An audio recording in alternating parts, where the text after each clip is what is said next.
This is the Bax Grant Sports Show presented by Sports Radio America. I'm Bax. And this is Grant. Good morning, everybody. Welcome. How you doing this morning, Grant? I'm not doing well. You want to know why? I would love to know why. I know why, but I... You want to know why? Stupid Andrew Luck. That's why. Luck. How many of you lost your fantasy game last night because you were so excited that you had Andrew Luck against the Jets, and then you just...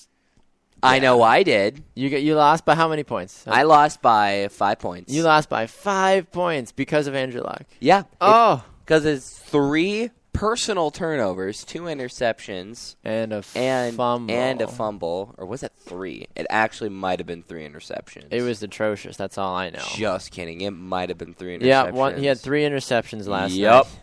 3 interceptions, so that's right there. That's negative 6 points. Hey, man, that's how the fantasy world goes sometimes. How are you supposed to know? And then the Ravens defense just went ham and got me negative 3 points. Sometimes those Oakland Raiders, they're very unpredictable. And then, oh jeez, my opponent, there's more. My opponent, Danny Hoffenstein, his kicker got him 19 points. Woo! His kicker got him 19 points. Let's go for Who the kickers. does that? The kickers. Nobody appreciates a good kicker. I have Mason Crosby. I appreciate a good kicker. Well, I know. He got me like 17 points. Exactly. He went ham. He ate. My my defense was my highest score this week. I had the Denver Broncos defense this week. But we'll talk about all that fantasy stuff in our second segment when David Kenyon, the Encyclopedia of Football, will be joining us. We've got a great show for you today. We're very excited. Jada Harris of Concordia, Wisconsin, a women's hockey player, will be joining us a little bit later on as well. So Grant is thrilled to talk hockey with a true hockeyonian, somebody else that enjoys hockey and player. plays. Yeah, I was trying to make it one word instead of two. Okay, would you just okay? You're okay. That's enough. Sit down. Anyway, well, we appreciate you tuning in, though, as you can catch us right here Monday through Friday, live on Spreaker.com from 7 to 8 a.m. Central and on Periscope as well. Hello to all of you watching us on Periscope. Thank you for your continued viewership and listenership. You can also catch us from 11 to 1 p.m. Central on Sports Radio America, sportsradioamerica.com, live 365, and tune in. And you can get us on demand anytime you want on iTunes, iHeartRadio, and on Spreaker.com. You can find us on Facebook at the Bax Grant Sports Show. You can also find us on Twitter and Instagram at BG Sports Show. Baxter is on Twitter at Baxter Colburn, and I am at Grant's Rant BGSS. Absolutely. And if you ever have any other longer comments, questions, concerns, thoughts, we have clarified prayer requests as well are okay. You can shoot us an email at bgsportshow@gmail.com. Did you, as a side note, and I know I always say as a side note that it ends up being an entire segment, but did you see that since the Pope is coming to Philadelphia, or is in Philadelphia, that they were, the Eagle fans were dressing as the Pope and putting the Pope in Eagles jerseys this last week so that hopefully that they would beat the Cowboys? How did that work out for him? It didn't work out for him. It didn't end up working out as well. How did that work out? I know. And another favorite moment, aside from that game just being absolute just trash, there is, the show His and Hers on ESPN where there's the two, a male and female comment. Okay, well, no. There's a show on ESPN called His and Hers, kind of like a First Take, all that other stuff. And look, we're going to cut now to live to game highlights of the Cowboys-Eagles game, and it was a picture of a dumpster fire. Ooh, got it. That was pretty bad. I commended them for that, though. I was like, that game was so bad. It was an awful game. Absolutely awful to watch. That but was a terrible game. Last night was a little bit similar. If you were a Colts fan, it was pretty awful to watch. If you're a Jets fan, you might be thinking your team actually has a chance this year. Who knew Ryan Fitzpatrick might actually be a semi-okay, decent-ish, maybe think about a playoff spot quarterback? I'm just stuck on the first part. You introduced it. It was good. It was good if you're a Jets fan. It was bad if you're an Indianapolis Colts fan.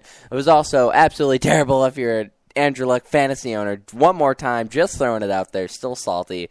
Anyway, so yeah, the New York Jets. Yes. With how they've been playing, I mean, if they can keep it up, they're doing well. Right. And I'm a little shocked, honestly. Against the Indianapolis Colts, and I think it's actually more of a panic button hit for the Indianapolis Colts because how bad they are playing right now compared to how well the Jets have been playing, even though the Jets' defense played great. My goodness, the absolutely last just shut down defense last night. What 5 turnovers. So the Jets' defense really Good thing I didn't start them last night over the I almost feel like you would have Ravens. gotten more points from the Jets defense to like counteract what you got from Andrew Luck. No, like if right, if I would have taken. If I would have changed Andrew Luck with Andy Dalton, who got like 20-some points, yes, and then the Jets defense, I would have absolutely destroyed Danny. Would have destroyed him. But no. Lost by 5 points. You anyway. know, the reason, well, two things. First of all, this is not the first time Indianapolis has started 0-2. They started 0-2 last year, and then they went off and knocked out 5 wins in a row. So there is hope for them. It's not like this is the end of the line. Yes, Chuck Pagano is already rumored to be kind of on the hot seat as the Colts head coach because of their continued, we're going to be good, and then the playoffs hit, and then, we forget how to play football. Tom Brady, Peyton Manning, they blow up. Yeah. It's kind of how the Colts are going to be that team. It's like, maybe this is the year for them. Maybe they'll take down Brady. Maybe they're this. Maybe they're that. If you look at the Indianapolis Colts playoff record, the last 3 seasons, yes, wild card, they lose. Then they get to the next year, divisional playoff game. Better chance. Lose. So then the year after that, AFC championship man, Super Bowl, game, here we go. And then they lose. Oh, my So gosh. maybe next year, this year, maybe it's the Super Bowl. Super Bowl, and then they'll lose probably lose to the Green Bay Packers. Anyway. Probably. I'm very happy for the Jets because they finally did the smart thing. They put the ball in Brandon Marshall and Eric Decker's hands. Which they needed to do. 15 total catches between the two of them. Almost 200 receiving yards between the two of them and 2 touchdowns, 1 to each. And an interesting thing that they were talking about last night is the Jets head coach came out and said, well, people have asked him, well, what about when Geno Smith, his jaw's healthy and everything? No. Are you going to put him back in? No. We all saw how that went last year. And he said, if the team is like 4-0 or 4-1 or any of that, anything above positive, 500, yeah, because right now they're 2-0, and when he's healthy, they'll be about week 6, week 5, something like that. Something like that. Ooh, don't mess with it. Yeah. If it ain't broke, don't fix it. Ryan Fitzpatrick, as much as I will never call Ryan Fitzpatrick a great quarterback, he's not horrible because he gets it. He's made teams like Houston, a smart quarterback, and other teams that have no business having any consideration have some consideration. And he's got way more offensive weapons at the Jets than he did at the Texans. Right, and last night they were saying, well, he has never posted a 500 record as a starting quarterback with the football team. It's like, yeah, that's because the all the teams that he's played for are just absolutely terrible. Oh, yeah. Just look at everybody who's played for. There's just a list of, like you mentioned, Houston. Yeah, we played for Houston. I mean, we saw them last season, and Houston almost made the playoffs last year, because of Fitzpatrick. But the fact that he's with the Jets now, I think even if Geno Smith does come back healthy, and as long as they're above 500, if I'm the Jets head coach, I'm saying you're fine. Just keep him going. In there. Because I feel like this is a big thing that has happened before. It's like your starter gets hurt, and then your backup comes in, does a pretty good job, and then you put your starter back in, and they play as crappy as they did in the first place. And just kind of look at what happened last year with the Cleveland Browns. Yeah. You had Hoyer in there doing really well. He didn't even get hurt. He just had like a bad game or two. He had 2 bad games. And then the Browns were like, pull him out there. They were looking for any excuse. They were looking for an excuse to put Manziel in, and then look how that turned out for him. Exactly. And then they kind of ruined their relationship with Hoyer, and now Hoyer's down in Houston, but he lost his starting job. He got benched week 1. How many quarterbacks get benched week 1 and now have Ryan Mallett as the starter? And Houston's a hot mess. And Mallett's not doing well at all. No, you can't say he's going to put the mallet down or the hammer down. No, he's got nothing. He's got nothing for him. Start Hoyer. People are underestimating him. Yeah, we'll find out. I'm saying it. It is interesting, though. A quick thought before we go to a break is that with all these other teams now that are starting their backups for long periods of time, the biggest one that comes to mind is Brandon Weeden starting for Dallas. And I get it. Tony Romo is Jerry Jones's baby. Like, that's... He swaddles him at night and pets him. Do you think that if Brandon Weeden keeps the Cowboys relevant or even does really well with the Cowboys, that they're that they would start Romo those last few games of the season? Yeah, they're going to start Romo once he's healthy again because that's their That's their golden boy. That's their bread and butter. That's who they have millions of dollars put into. That's where they think they're going to get championships, which they're not. And then what if they tank? And Whedon's Right. sitting on the sidelines with a smile on his face going, should have started me. They're not going to care. They're always going to stick with Romo. In my opinion, Romo's one of those quarterbacks, yeah, and I think even down in New Orleans, too, now that Drew Brees is gone for a little while. Right. Well, and I'm not saying Romo is a bad quarterback. I'm just saying he's not no. a great quarterback. But look at what he did last year. He had a great year last year. Yep. So maybe when he comes back off this injury, they can go off of that. But I think once Romo gets back, if he comes back, I think the injuries that have been coming out lately, He's for sure out 8 weeks. 8 weeks, I know for sure, but then people are saying he could be out for the whole season. Kind of like how Boyd was like, oh, it's nothing serious. It's just a small fracture in his foot. And then after that, they're like, oh, we looked into it more, and the ligaments are torn, and this and that. Well, and if the other you tear thing, ligaments and in your now- ankle, it's never going to end up well for you. So, Yeah, so I don't know. He might be gone for longer than 8 weeks, but that's knows? what it is right now. we'll find out. All right, we'll be right back. When we come back, the encyclopedia of the football world. Yes, you guessed it, David Kenyon. He'll be up to talk some fantasy football advice. Grant has a few burning questions. I've got a few questions as well. We'll be right back. This is the Bax Grant Sports Show.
Welcome back to the Bax and Grant Sports Show, presented by Sports Radio America. I'm Bax. And this is Grant. Welcome back inside the studio here on a Tuesday edition of the Bax and Grant Sports Show.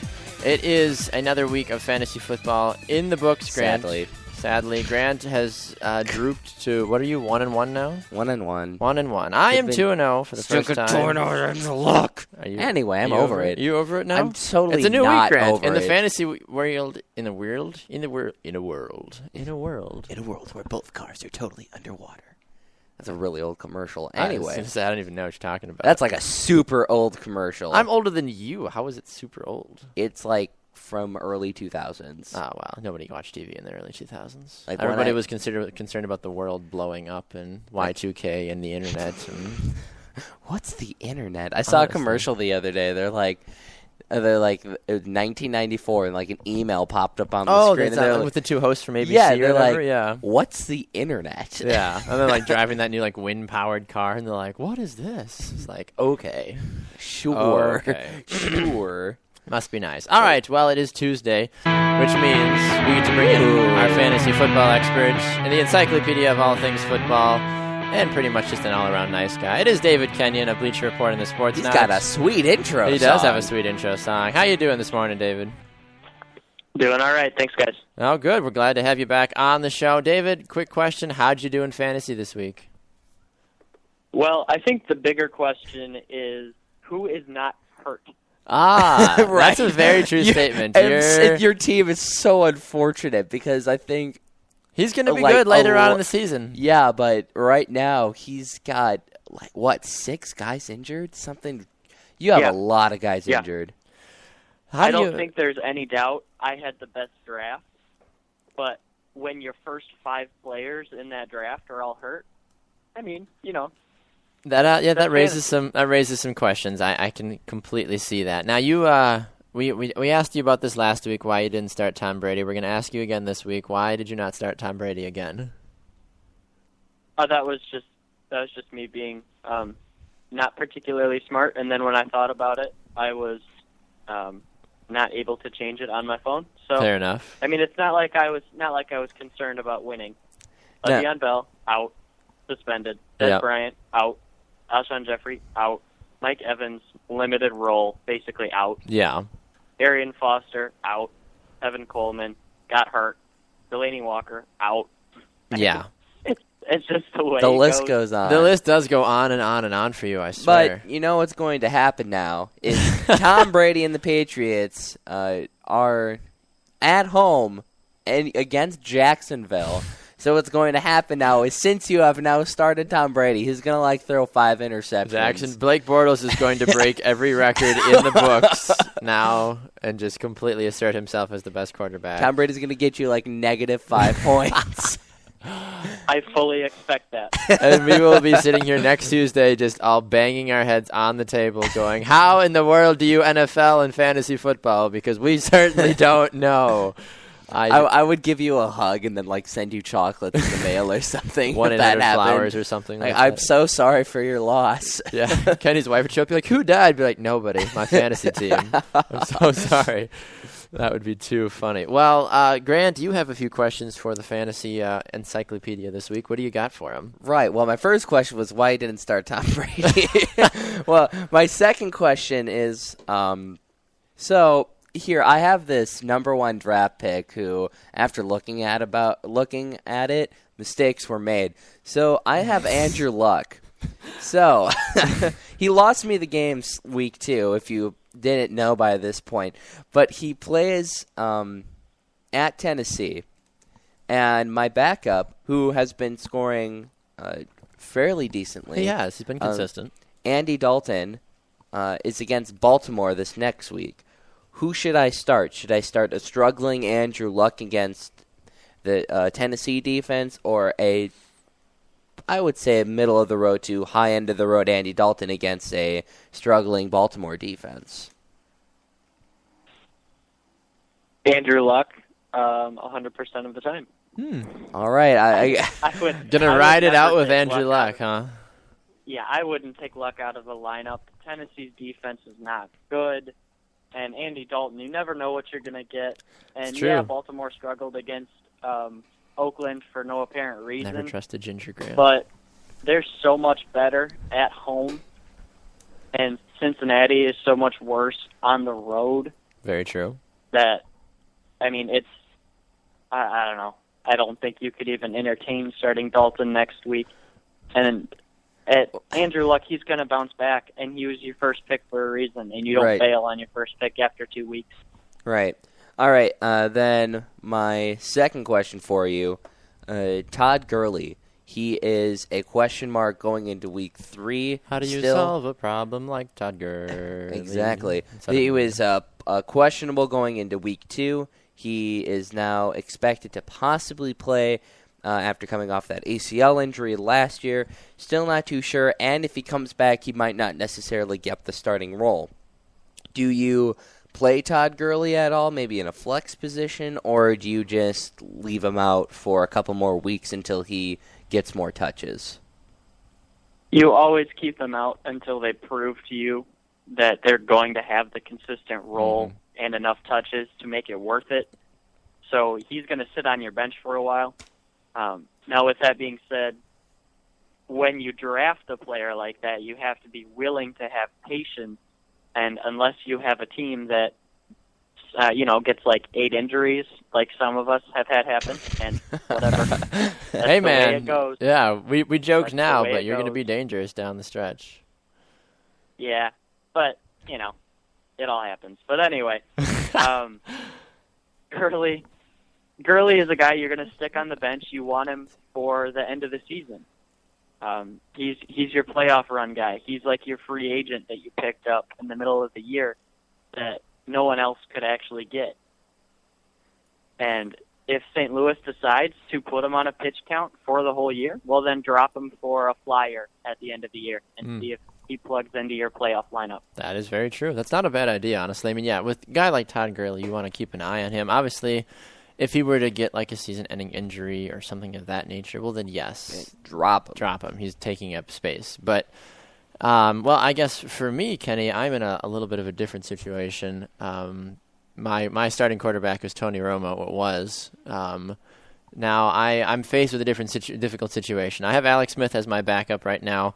Do I trust in Alex Smith, or do I go to the free agent market where there are several okay guys like Ryan Fitzpatrick, what is it, Mariota? It's Mariota. It's Marcus Mariota, or Tyrod Taylor. They're all still floating around out in our fantasy league. Are any of them worth picking up for the 8 weeks, or do I flip-flop them with Alex Smith, or what might be a good move?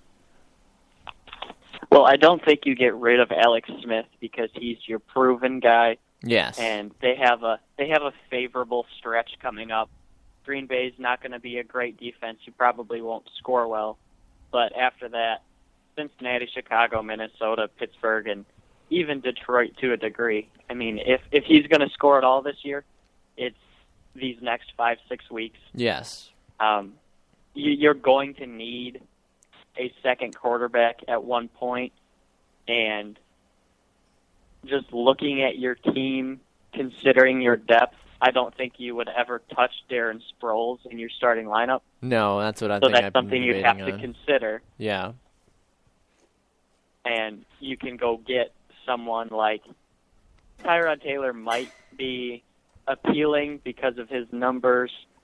The question is, can you trust him? Again, he's got a semi-favorable stretch, so you might take a risk. But otherwise, Ryan Fitzpatrick is going to throw. And I tried to tell you guys. Fitzpatrick is a nice little quarterback. That's true, he is. No, he's a very good quarterback, and I think I was glad that he finally put the ball in the hands of his 2 best receivers last night, and I think that we obviously got to see them do most of the work, but he still had to complete the throws. Yeah, for sure. The thing to monitor with that is Eric Decker left the game with a knee injury, and there's a very realistic chance that he's out for a couple weeks. So, just add another injury to my other fantasy teams. But, seriously, that's neither here nor there. Yeah, right. This whole daily, weekly fantasy football thing is looking way better every day, I swear, with some of these season-long injuries and suspensions. So consider a possible backup, but just kind of look at strength of schedule and things of that nature, you're saying, right? Yeah, it might be smart to consider trading as well. Okay. And I know somebody who doesn't use Tom Brady, so. Oh, maybe I can swindle that guy. Oh, that was great. Maybe I can swindle that guy out of him or something. Be like, yeah, see, man, he's not doing well. You're not really using him much. I feel like I could really give him a chance on my team. I trade you Geno Smith for Tom Brady. Seems fair. Done. Hey, you got it. It's been said on the air. We have a virtual handshake agreement. One other question for you. I have Victor Cruz on my team. Is he taking up space, or should I bother holding on to him? That's also a very good question. I save only the best for you. That's tough because heading into the season, I was very bullish on Victor Cruz, and we haven't seen him play, but this was actually expected once he missed the first week, and he had not practiced that entire week. Yes. Because even if he had returned, he was going to be limited, and there was no way he would have a large role Sunday. Mm-hmm. And then they have a short week to prepare because they play on Thursday. The Giants play on Thursday Night Football against Washington this week. So at best, he was going to be out until week 4. Mm-hmm. And I think you hang on to Cruz unless you see someone on the waiver wire that you just know this guy's going to be good for the rest of the year. Okay. That's not a bad idea, yeah, just in terms of, for wide receivers. Now, you look around the NFL, you look at some of the fantasy teams that are doing well. Is there, through the first 2 weeks, has there been some top performers in fantasy that have blown your mind, either in a good or bad way? Yes, to a degree. You look at someone like D'Angelo Williams, who had 204 rushing yards and 3 touchdowns. Yeah. And that's great, and it's awesome, but Le'Veon Bell is back. Yeah. And then you see someone like Travis Benjamin, who's scored 4 total touchdowns, but is that sustainable? So there's always going to be a few breakout stars right away. But how much you can trust those moving forward, I think that's a different question. As for the guys who can sustain that, you're probably looking at Tyler Eifert, the tight end of the Bengals, who went undrafted in a lot of places, but through 2 weeks he's done 22-10 in standard leagues, mm-hmm. let alone PPR. And then someone like Larry Fitzgerald, a quiet what a veteran. Great week he turned in. Yeah, 8 points in the first week, too, and that's very respectable for a flex guy, and that's what he would have been. And then he turns in a 29-pointer. And, again, favorable schedule coming up. Yeah, it's going to be interesting to see, how some of those guys that are coming off injuries, coming off of suspensions, now that Le'Veon Bell is back, we'll be interested to see how well he plays this coming week. So, Grant, any other final thoughts or questions for the Encyclopedia? I do have one. I have here trying to find my team because I foolishly clicked away from it. I have Mike Wallace as my flex guy. They're going into San Diego, San Diego is going to Minnesota. Excuse me. Mike Wallace has not gotten a lot of touches, not as much as I thought he had. Do you think I should flex in a different player because he's my flex player right now? Should I flex somebody else in? I personally would not have had Mike Wallace on my team, but that's a whole different. That's just a personal choice right there. Yeah. Yeah, I mean, I would have started Tom Brady personally. So I mean, that's right. No, exactly. Golden Tate, he's the guy that would have been in my lineup anyway. And then you look at this matchup with the Denver Broncos, who are outstanding on defense. And Baxter, you know that full well with your defense special teams. Very thrilled by their play recently. Golden Tate is a slot receiver, though, and Denver locks up on the outside. So Calvin Johnson might not have a good game. Whoever Detroit sends out on the other side might not have a good game. But Golden Tate is running in the slot, and that's where you have to beat Denver through the air. And right, so I would definitely. There you go. Fair enough. I don't play you this week, do I, Grant? Nope. Who do I play this week? I don't even know. I'll figure it out. Anyway, well, Kenny, thank you very much for your time today. We always appreciate your insights. You told us to quiz you on players from where they played in college, so I'm going to throw one at you really fast. Where did Anquan Boldin play college football? Florida State. Ooh, this guy. Nothing to get by him. Nothing. Sharp as a nail.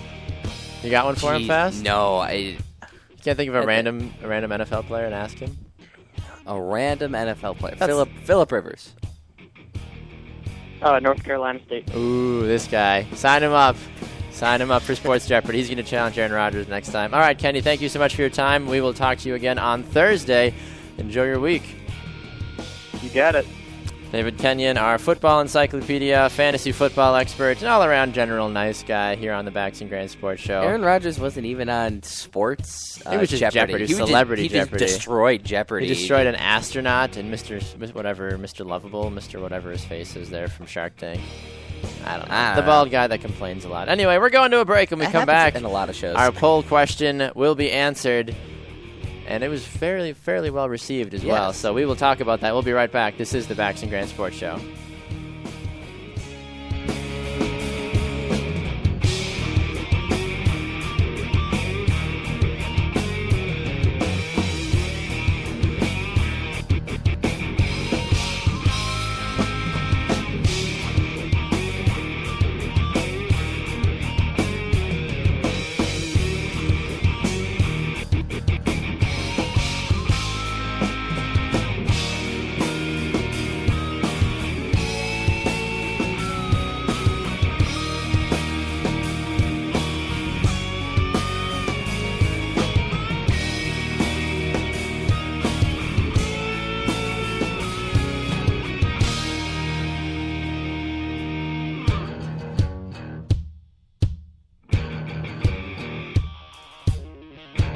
Welcome back to the Bax Grant Sports Show, presented by Sports Radio America. I'm Bax. And this is Grant. Welcome back inside the studio here on a Tuesday edition of the Bax Grant Sports Show. Remember, you can catch us Monday through Friday right here live on Periscope and on Spreaker.com from 7 to 8 a.m. Central and from 11 to 1 p.m. Central on Sports Radio America Live 365 and tune in.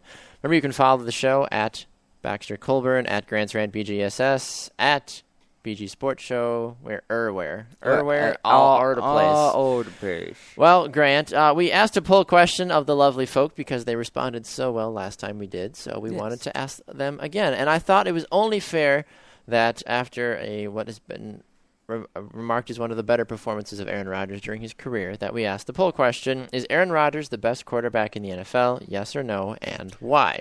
And a little interesting thing on top of that is the question has been going around now recently this season, is he the best quarterback that has ever played? Or that's another reason why I asked. Yeah. Is he the best player that has ever played the game? Is he? Interesting quarterback. It's an interesting question. Let's get to what the people said because we posted the question on Twitter and on Facebook as well, and the response was commendable, so thank you all for those of you that responded in. Some of them were serious. Some of them were a little bit more in depth. We had one guy that just thought he was funny, but I got his point. Eric on Twitter said, "Is the Pope Catholic?" So, touche, Eric. Thank you. We get your point on that one. Danielle on Twitter said yes, brings team up to his level, and, in all caps, he performs when it's clutch. He thrives on pressure, the third and long. And the fourth quarter. But not 4th and 26. No, Rodgers wasn't around at that point. How sorry. dare you! I'm sorry. I found an article that had the worst moments of each NFL team laid out, and I was interested to see what they would pick for the Packers because there's been a lot lately. Where'd you find that article? I don't you remember. Go back and find it and send it to me. Okay, I'll try to find it, but it was 4th and 26 in the divisional champion in the divisional playoff right game. In the heart. I remember watching that. I think I listened to it on the radio with an Eagles fan. Ooh, interesting. I didn't know those existed. All right. Not anymore. They're heading under a rock after last week. Seriously, they've all flown the coop. They're all down on the Cardinals bandwagon now. Yeah, all right. Sam on Twitter said yes. He rarely makes mistakes, makes plays with his feet, is dangerous when out of the pocket, and wickedly efficient. Hashtag facts. Hashtag. Nobody else hashtagged. Well done, Sam. Preps to you. We are answering the poll question of the day. Is Aaron Rodgers the best quarterback in the NFL? Yes or no, and why?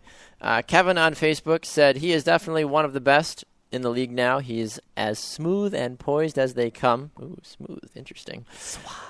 He's now up to 451 receptions with 38 touchdowns and no interceptions at Lambeau Field. That alone makes him one of the best. It's a very interesting, straightforward point. Michael on Facebook says, hands down, he doesn't turn the ball over like Locke is prone to do. He's accurate. Let's see, where did I go? He's accurate. He makes everyone around him better. There's no other quarterback I'd rather have running my team. Plus, he's probably has another good 5 to 7 years in him, unfortunately, ... Michael's also a Lions fan, so I understand that. Let's see here. Danny on Facebook, a different Danny, not the first one that was on Twitter. Danny on Facebook said the offense has been taking some hits with Jordy being gone and injuries to Balaga, Lacey, and Adams in the Seattle game. But if you look strictly at the numbers, Rodgers doesn't rank first in any category so far this season. Yet, yet, Grant. There's more. Yet he still managed to pull the team to a win with a last-minute drive and a touchdown to Richard Rodgers. Not to mention his performance against the Bears. Sure, he hasn't thrown for a lot of yards compared to the other quarterbacks, but he looks good and is playing straight through all the adversity thus far this season. To say he's the best, well, I think I need a few more weeks to find that out. It's too early in the season yet. Now, he does raise some interesting points, because Rodgers has battled through adversity.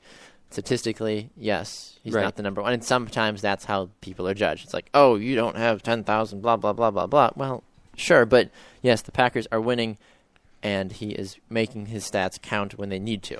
I'll make my points about this after, but yes, that plays a part into what makes Aaron Rodgers great. He doesn't have explosive stats, but he can still get the W. He doesn't need explosive stats. He wins games because he knows how to win them, not by just totally gashing an opponent. Yes. He does it with his brain. Yes, but I'll get into that later. I'm getting absolutely. Yeah, just a few more other quick ones here. Corey said yes, he is. This is due to his ability to maintain possession, make defenses look silly, and his pinpoint accuracy. Close second is Brady. Jeremiah said, as a Patriots fan, ... yes, Aaron Rodgers is the best quarterback. I bet that hurt a little bit to say. And then Ken on Facebook as well said, 4-to-1 touchdown to interception ratio. No doubt he is the best in the biz right now. And that is, in my opinion, is what makes him one of the best quarterbacks to play the game, because he knows how to use, he knows where to throw the football, what not to do with the football. And he, before the play, he's just so smart, knows how to change the plays, knows the offense well, knows his opponent's defense extremely well. And he just doesn't throw picks. He threw 5 last year. And that was in 2 different games. He threw 2 in each. And, yes, some of them, granted, in the New Orleans game, in the New Orleans game, a couple of those 2 were his fault, or at least one was. Yes. But there were a couple times where and a lot of times in his career where it's like, oh, that wasn't Rodgers' fault. It just bounces off the receiver's hands. Most of the time, even the interceptions he had in Buffalo last year it was a little bit of a wetter game, but those balls, like you said, they hit the receiver straight in the hands and then would just get shot straight up in the air, and just the Buffalo defenders oh, thank you, and just would run with it. So how do you feel about this, Grant? First of all, thank you to all of you that responded to our poll question on Twitter and Facebook. We really appreciate that. Stay tuned to our social media platforms for more poll questions as we move on throughout the sports year as well. Grant, how do you feel about this? With Rodgers? With Rodgers? Yes, with your point. Keep it short and sweet because we need to get to a break in a moment. Well, I thought I said my point, but you did. But I just want to say, so your official point is that yes, he is the best, or he's not. I'll make my official statement. Yes. I believe that Aaron Rodgers is the best quarterback in the NFL due to his general just ability to play the position. I think that he has fantastic arm strength. There's no doubt about that. He has great accuracy. He has great control of the game, and he doesn't make silly mistakes. What makes him great is he can extend the pocket even with a decent offensive line when he didn't have a good offensive line in years past, especially when they won the Super Bowl. The Packers did not have the best offensive line. He still could extend the plays, and look at last year when the Packers lost in the NFC Championship game. He was basically playing on one leg, could not extend the play as well as he'd like to. The offense did not produce as well as they usually do. So, a lot of factors that go into Rodgers. He's kind of like the jack of all trades. You wouldn't think he's a very mobile quarterback, but he actually is. He is. So Aaron Rodgers has a lot of weapons in his arsenal that he uses, and I don't think there's a quarterback out there like him. Absolutely. Well, yeah, my quick statement about it is I think that Aaron Rodgers is the best quarterback in the NFL right now. When you watch him get outside the pocket, he almost looks like a shortstop that's fielded a ground ball, and then he just zings it over to the receiver to get that out at first, and that's just kind of the persona that he has when he's running outside the pocket. I'm like, oh, where's he going? And then whoosh, just slings it in there. So all the stats that people mentioned, all the other talking points, we don't need to beat a dead horse. They all speak for themselves. Sure, he might not have the best numbers in fantasy, might not have the best numbers leading the league right now, but he's winning. He's finding ways to win. He's smart with his decisions. He doesn't make a lot of mistakes, and that right there is commendable. He hasn't thrown an interception yet this year. Exactly. So, all right, well, thank you all for you, again, that responded in to our daily poll question. We are going to go to a break. When we come back, Jada Harris, our resident Concordia, Wisconsin hockey player, will be joining us to talk about hockey through the eyes of a female. We will be right back. This is the Bax Grant Sports Show.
Welcome back to the Bax Grant Sports Show, presented by Sports Radio America. I'm Bax. And this is Grant. Welcome back inside the studio, a Tuesday edition of the Bax Grant Sports Show, continuing to roll on. Yes, I know what day it is. You looked at me weird like I forgot what word it was. Well, because you stumbled on my name. I did? Yeah, you were like Bax Grant.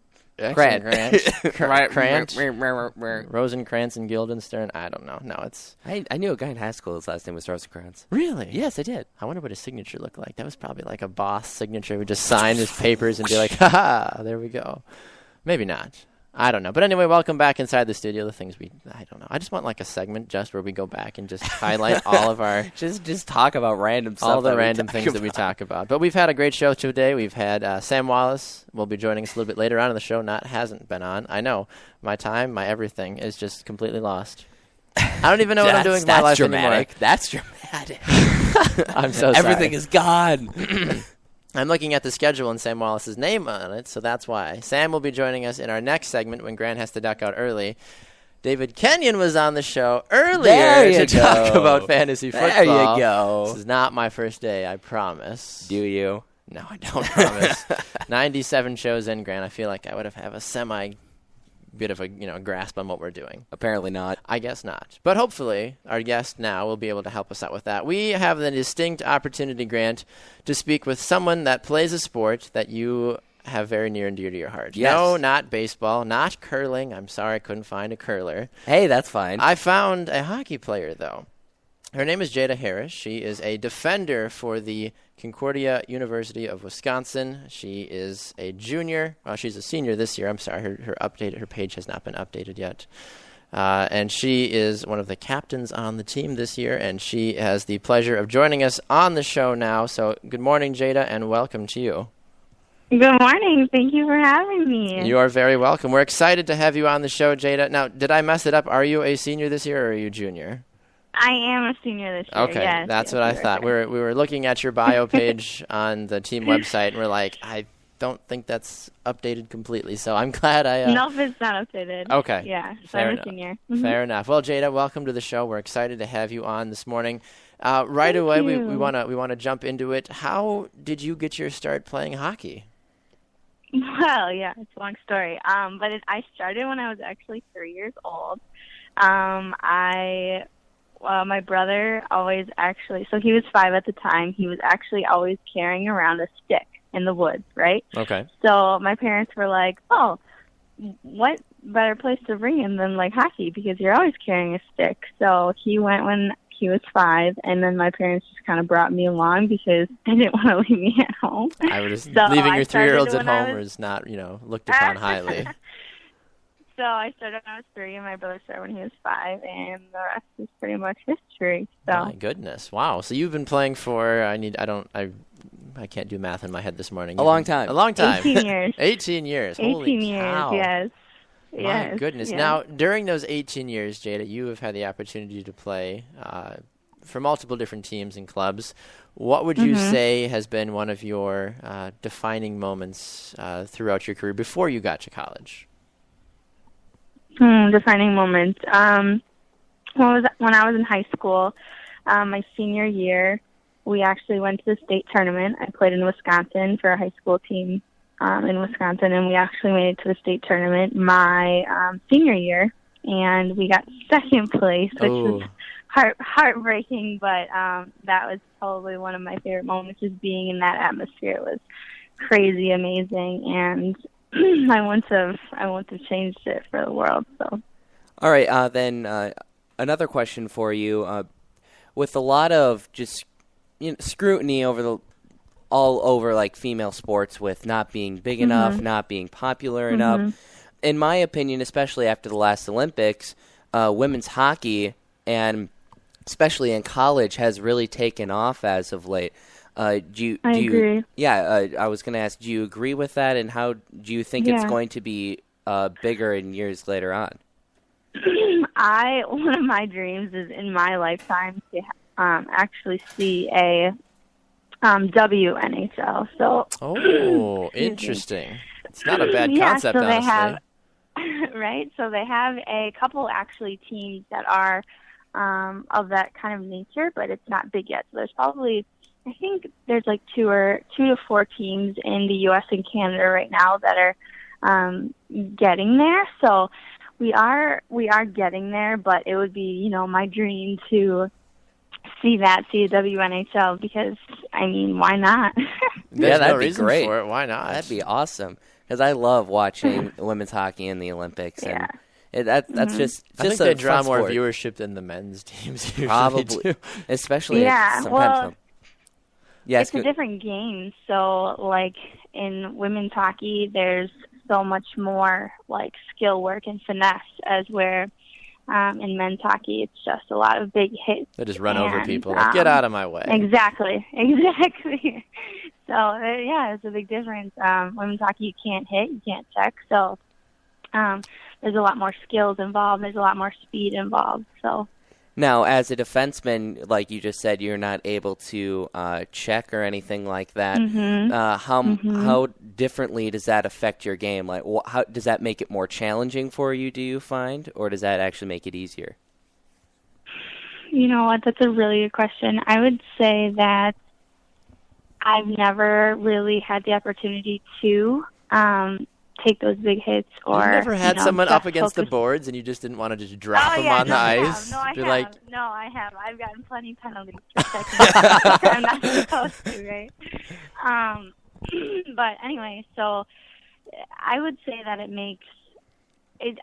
I don't know what it's like to play the guys' game where they are just focused on the hit. So I would say that I don't really know what it's like to be in that atmosphere. So I don't know if it makes it easier or harder because. That's interesting about the no checking rule. I didn't know that. I mean, I guess it makes sense, but at the same time, I feel like hockey is hockey, and it'd be like, oh, okay, right. A guy can check guy. Why can't a girl check a girl? But exactly. I get it. I get why. The reasoning behind it. Now, Jada, as someone that is playing hockey, as it's your senior year, once you're done with college hockey after this year, do you have any opportunities to continue playing, or is this the last year of your playing career? Hey, you know what? The last 18 years of playing and just, quitting cold turkey would be absolutely something that I would not want to do. So there are, leagues around here. There are men's leagues. There are co-ed leagues that I could probably get into. So I definitely will do that. And then I will probably end up coaching too. Okay. That's a dream of mine, is to coach. I don't know if it's technically at the high school, college level, or if it's going to be at the younger level. So, but we'll see. I'm excited. So. Well, that's definitely interesting. But getting, like I said earlier, with just all the struggles of trying to make women's sports popular and just all that stuff. Have you faced any troubles as a female getting started in a sport that has been dominated by men? Have you had any struggle getting into like for college? Was it hard getting into the program, because the program over at CUW is a newer program, isn't it? Yep, it is. Yeah. So have you faced any difficulties in your career? I'm trying to think. I haven't really thought about that too much.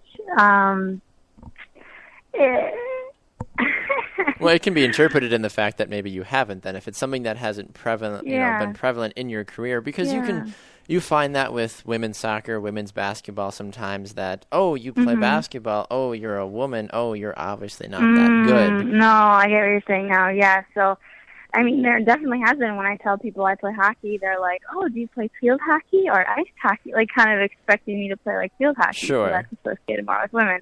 But yeah, and when I tell them I play ice hockey, they're like, "What?"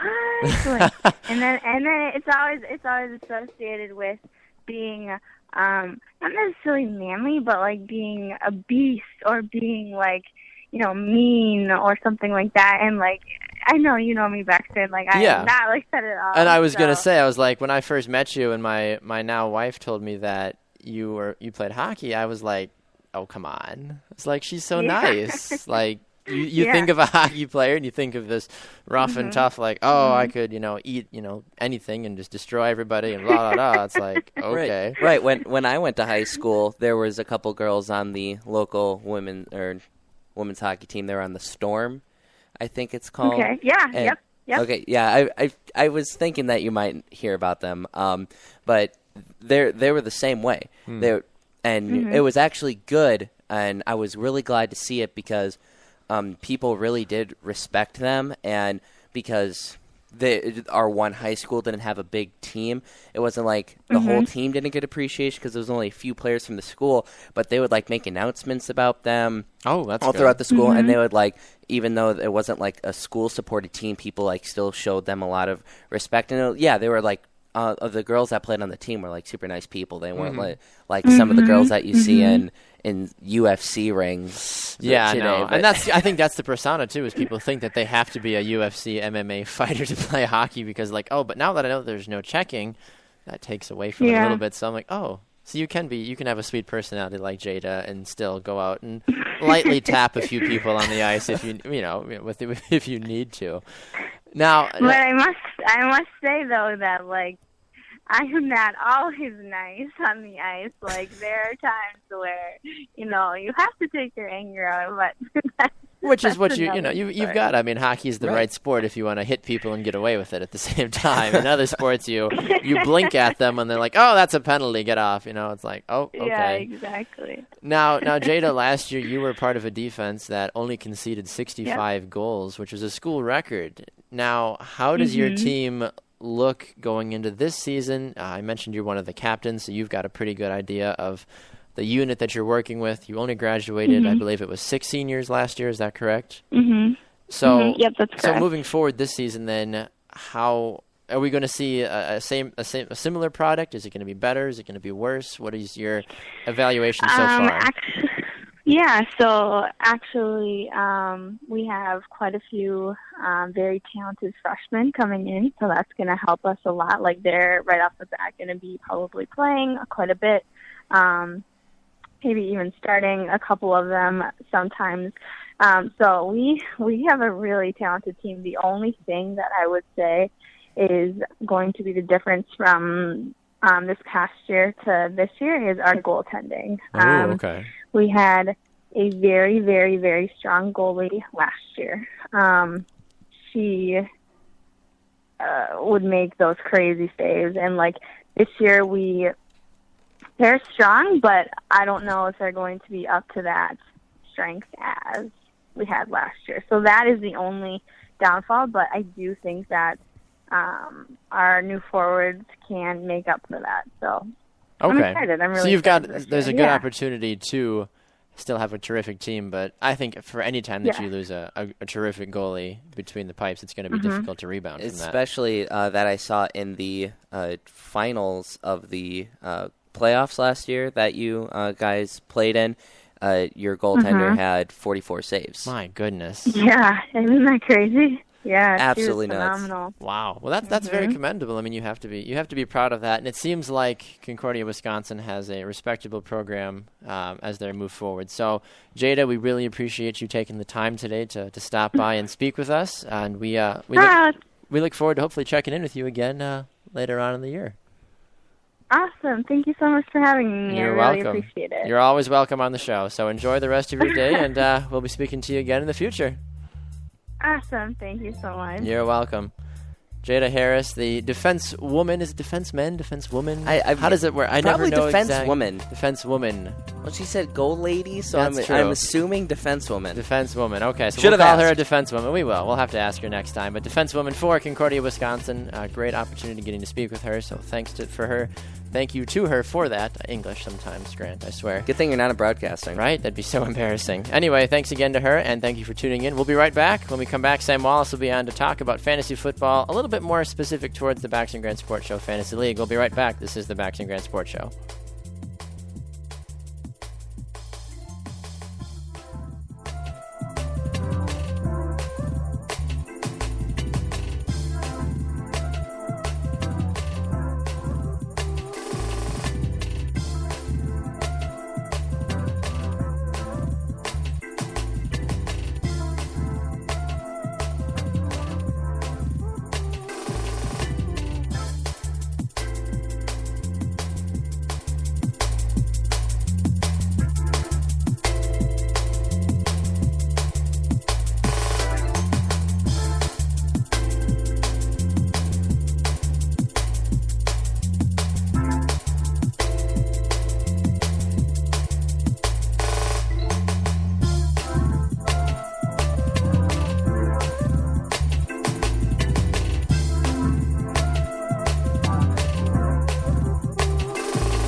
Welcome back to the Bax Grant Sports Show, presented by Sports Radio America. I'm Bax. And this is not Grant. Wait, who are you? I don't know. You don't I just know walked in, You door just was walked open. in. What the heck? Security! No, I'm kidding. It's Sam Wallace. Welcome, Sam. How are you this morning? Great, how are you? Good, good, good. Well, it is Tuesday, which is not the normal day that we get to speak with you, but I'm No. glad you're here, Sam. Yeah, me too. Yeah, Grant had to sneak off a little early. He has class, that hallowed thing called college and class and stuff, but he had to get to it. So Yeah. Sam is stepping in for just the last few minutes of the show. We want to review this last week in the Bax Grant Sports Show Legends Fantasy Football League. Yeah. It was quite an interesting time. It was some Oh, yeah. surprises, some collapses at the bitter end. If you're Grant, you had Andrew Luck that you were banking on winning, and you just fell apart at the end. That But was awesome. I was laughing. Grant's like, I got a chance, and then he didn't. Yeah. And then it was gone. But so Sam, as we look around the league here, I guess we can start at the game that I had and just work our way Yeah. through. I am 2-0 in our league. Congratulations. Thank you. It feels good. The Broncos defense did a majority of the heavy lifting for me this last weekend. They got me 20 points. Yeah. I defeated Corey Plath by a score of 90-57, so that was very exciting. But when you consider that Corey had one guy that scored a -1 points and 1 point, that helped Yeah. a lot. It does. I mean, especially when you look at, and I think C.J. Anderson has been a disappointment for a lot of fantasy owners this year. I know he was looking to be like a top 7 running back, and Gary Kubiak's supposedly run heavy offense. He just really hasn't been performing. I know in a lot of the mock drafts that I did up into this year, I had toyed with C.J. Anderson, thinking hey Manning's getting old, he's going to have to run the ball a little bit more. But I'm glad I didn't go with him. So I think a lot of people are happy they passed on C.J. Anderson, unless you are. Corey Plath. But, Yeah. well, it's plenty of time. It's only week 2. You got plenty of time. So if you're much Corey. time. So, looking at the other games that we had A victory this week for the Wolfpack, which is Joe Wolfrath, our resident golf expert, and he took down straight out of ACLs, which I think is great. Wonderful. Which is Matt Evans, one of our MLS soccer guys here. Beat him by a score of 84-78. Joel did that with a -3 performance from the Buffalo Bills defense. Now, the Bills defense was going up against the Patriots, and we all know that didn't work out too well. No, generally doesn't. No. Not this year. But Carson Palmer, though, leading the way for Joel with 21 points, so that was very commendable for him. Terrence Williams for Dallas dropped 14. His kicker, Justin Tucker, dropped 15. It's not bad for a kicker. I think that was probably the second highest scoring kicker we had this week. I believe so. I do believe so. So Joel moves to 1-1. Matt goes to 0-2. Corey Plath is 0-2 as well. I forgot to mention that earlier. Yeah. We have one of the still undefeated in this league is Chris Blakely, one of our soccer guys. He defeated Megan Landvatter, our Badgers expert, and sometimes Packers as well, by a score of 95-69. Yeah, he had a really nice kind of 1-2 punch with D'Angelo Williams as well as Antonio Brown. He did. He definitely picked up D'Angelo to hopefully, He was a streamer, as Corey Platt, or not, as David Kenyon calls him, a streamer. Yeah, just And he used him for what he needed to, and now D'Angelo will probably not get a lot of starting time from here on out, but it worked. You can get 50-plus points from two players. Yeah. Any fantasy owner will take that every time. Yeah, no kidding. I mean, Megan's team didn't play bad. I know Roddy White was a little disappointing putting up a 0 spot, but, I mean, other than that, I don't think anybody was going to beat him this week. Not with, like you said, 50 points out of 2 players. It's tough to top.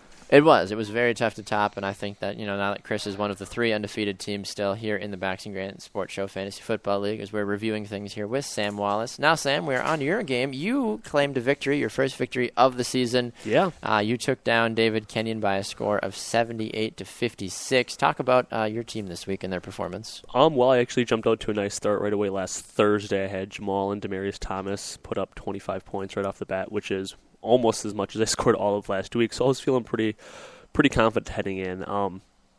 I did see that, I know you guys talked about it earlier in the show, but he benched Tom Brady, which I was happy for. I mean, it would have changed. I mean, I don't know obviously looking at the point total, it wouldn't have affected the outcome, but he had 3 guys put up zeros on his team, and that's tough.